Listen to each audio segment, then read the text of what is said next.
and welcome to Unews for Tuesday, November 5th. I'm Lorraine Caceres.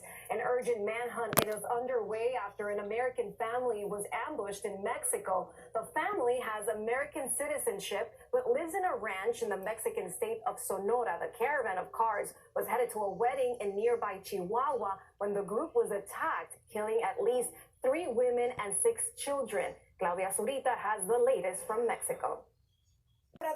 Called for people not to rush into conclusions and said that absolutely no information will be hidden. In Mexico City, Claudia Zurita, Unews. Now we go to Janet Rodriguez at the White House. Janet, how are U.S. officials responding today? Well, the president is expected to have a phone call with the president of Mexico. We know that because the president of Mexico in his press conference this morning said that the president of the U.S. was interested in talking to him via phone to see in which way he could help. That phone call, we understand, we just asked officials here at the White House, has not happened just yet. But President Trump has taken to Twitter, and he has tweeted the following. He said, if Mexico needs to request help with clearing out these monsters, the U.S. stands by ready, willing, and able to do the job. Manuel López Obrador say that war is not an option. This is not an option they're willing to consider. And while he does thank the U.S. president for... Thank you, Janet. We'll be watching the developments of this story very closely from Washington, D.C. Also in Mexico, new signs the military is not happy with the country's president. This comes after the son of drug lord Joaquín El Chapo Guzmán was detained, then ordered release. As Angie Sandoval explains, a retired Mexican general is now taking aim at President Andrés Manuel López Obrador.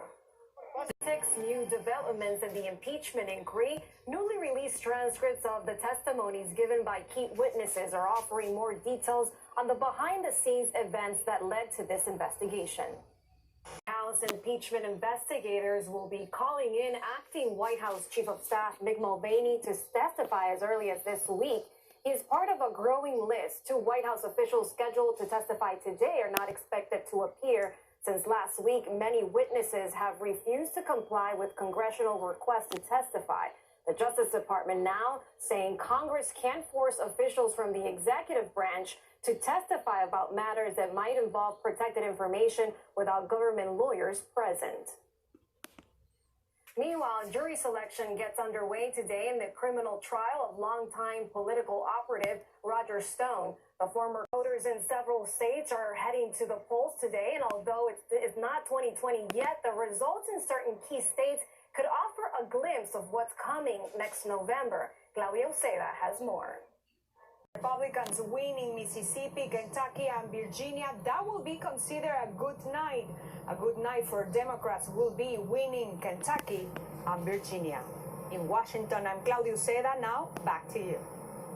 And we have much more Unews still ahead, including attorneys with the Southern Poverty Law Center filed a lawsuit against the Trump administration for denying parole to hundreds of asylum seekers languishing in immigration detention centers. Most of those centers are located in southern states like Louisiana. One of the attorneys, Mish Gonzalez, joins on. In Texas. A Venezuelan teenager was attacked, she says, just because she was speaking Spanish at school. And so far, as Pedro Rojas reports, the family is not happy with how local school district officials have responded. More than 400 inmates in Oklahoma are now free in a historic move. The state performed the largest ever day of commutations. The move is part of, and even though marijuana is legal in some states, that doesn't mean that there isn't still a black market for the product. And some states, like California, are pouring resources into cracking down on the illegal market. Juan Carlos Gonzalez has more on the battle taking place in the Golden State. When we come back, a fatal stabbing at a news. Thanks so much for staying with us. An urgent manhunt is underway for 2 murder suspects who broke out of a California jail. Authorities now revealing how they managed to exploit a blind spot at that jail in order to escape. Rafael Rodriguez has the details. And the public's excitement over Popeye's new chicken sandwich has apparently turned deadly. Police say. And there's a very grateful football fan in San Francisco today. He was taking the BART train over the weekend when he fell on the tracks. A 24-year employee of the city's transit agency rushing to his rescue. And as Ricardo Arrambari reports, that agency now releasing video of the heart-stopping incident.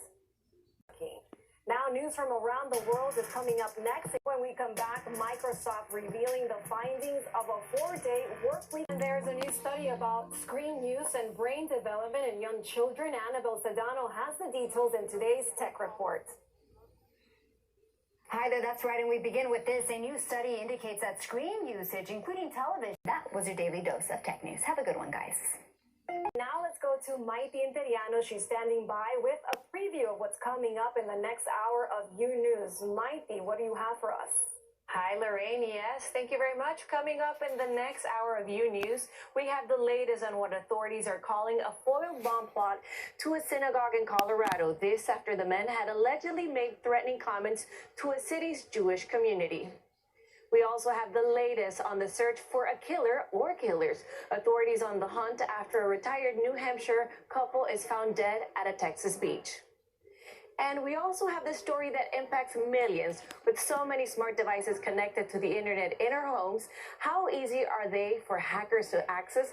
The answer may surprise all of you. Lorraine, stay tuned for this story and much more. Thank you, Maite. We'll be looking forward to it, and we'll definitely be watching. But first, after the break, welcome back to Unews.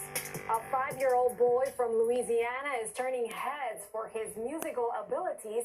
That tiny tot, already a full-time member of a high school band in Baton Rouge. Riti Murungi has the story. This is that little man. I have no doubt that he's going to have a very bright future ahead of him. And now turning to another sweet story.